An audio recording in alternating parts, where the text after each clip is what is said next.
All right, let's continue with looking at managing teams. In the last video, we looked at the stages of team development, forming, storming, norming, and performing. And we looked at the different roles that people play on the team. Let's take a look at some other characteristics that teams have. Teams exhibit norms. This is the behavior of a group, and you often may not think about that, but there is a norm for behavior. One of my favorite examples of this is my wife's.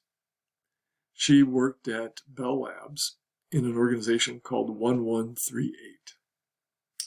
Now this was, this is Bell Labs research and a little bit nerdy. And they had the habit of going to lunch every day at 11:38. That was their organization number, 1138. They went to lunch every day at 11:38. But it can be other things. That's a kind of a trivial example. It can be the way a group behaves when you get together as a group. Do you start on time? Do you always start a little bit late? Do you have an agenda? Do people keep minutes? Do you operate by Robert's Rules of Order? They're all different norms that different groups have, and you need to establish them in order to be an effective group. Now, norm generalization is when you take the rules of one group and you think that it applies to another group. If I'm going to lunch every day at 11:38, this other group doesn't do that. If we always start the meeting on time, other groups are more lax. They don't care. If we operate by Robert's Rules of Orders, well, the other guys, they just kind of talk and everybody just contributes whenever they want. Right? So that's the generalizations when we believe those rules apply across groups. Well, norm variation is when they don't. Not everybody operates the same way. The last kind of descriptive term in this is norm conformity. Here's where if you get into a group, you tend to go along with the group. It's not necessarily groupthink, but if everybody's going to lunch at the same time, you go to lunch at the same time. If that's how we're going to operate the meeting, then I'm going to play along. If we are allowed to just interrupt any time, then that's the way I'm going to do it. So that would be norm conformity. I conform to the way the group does, or the way the group operates. An important aspect of having a high-performing team is what we call cohesiveness. How much do they stick together and work together? And there are things that can make the cohesiveness get better.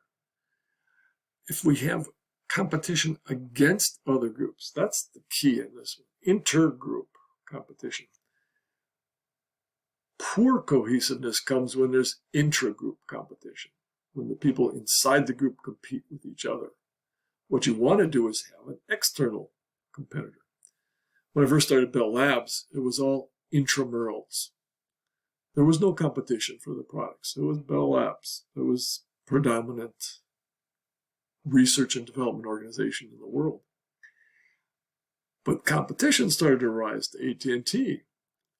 So when we had no competition, everybody inside the company competed with each other. Who does better? I want this job. I want to do better.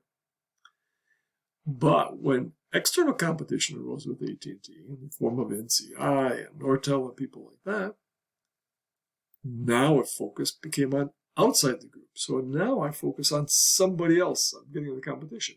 And the group binds together. You can see that in times of war, right? The country pulls together. In times of virus, even Republicans and Democrats seem to, at least for a minute, be able to find a way to pull together and be cohesive. If you like the people in your group, that helps. If you can agree on the goals, there's problems if you can't agree on goals. Right? Then you're going to be split. You're going to have arguments and things like that. Negative factors.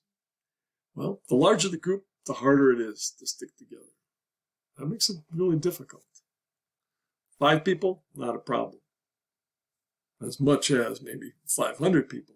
And like I said, I've managed organizations and groups with 500 people, and it took a long time to get into the performing stage.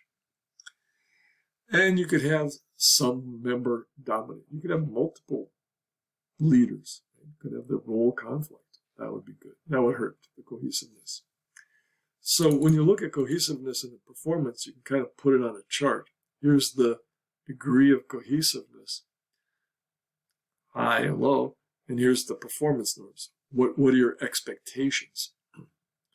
If you squint a little bit, we've seen this before, right? In the country club management. We had, we care about the performance of the people, but we don't care about the performance of the product and getting the job done. And this was the deprived or starved management, right? And this was the team. I have a team and I have high performance goals. So this is basically the same kind of chart. We're talking about cohesiveness on this axis. Now, conflict. We tend to think of conflict as bad, but we need a certain amount of conflict in the general sense, not the I'm fighting with you or angry with you, but I have other ideas. Maybe we should do things this way. How about this way? How about that way? And so if we don't have a little level of conflict, some level of conflict, we're not going to get the best ideas, the best performance. And we need to be careful to monitor that. This chart shows an example of you want to increase the level of conflict to a point, and then at some point it becomes too much and the group becomes dysfunctional. Well, what are things that we can do to either stimulate conflict or reduce conflict in an organization? Hey, Professor Klinger! Hey, oh, hi! Oh, I guess you're having class right now. I was walking by and I heard you say, what can people do to stimulate conflict? I know. You can start some rumors and spread them around. What do you think of that? Thank you, Jocko. Oh, okay. Well, I'll see you at next class. Does anyone else have a different idea? How about you, Red Bear? Who was that? Well, let's see. One thing that could stimulate conflict is to change the processes the group is using. That would get the group back to the storming phase a little bit. Excellent. And I like how you use the concepts of the prior video. What else could a manager do? Yes, Blue Polo? Well, a group might be having conflict because they have too much to do.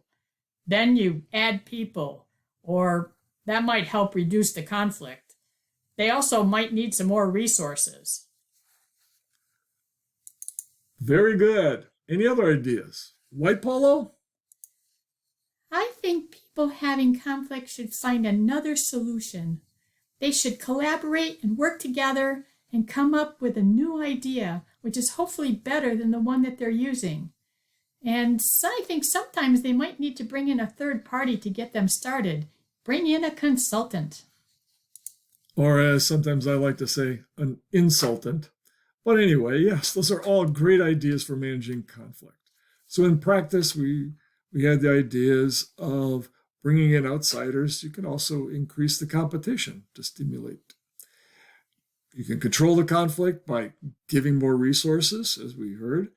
And there are other things you could do. Match the personalities to the work. Make a good group. Also, people can collaborate. This is a big thing to do, right? Find a new solution rather than continue to argue over one. So let's find a better solution by collaborating and working together.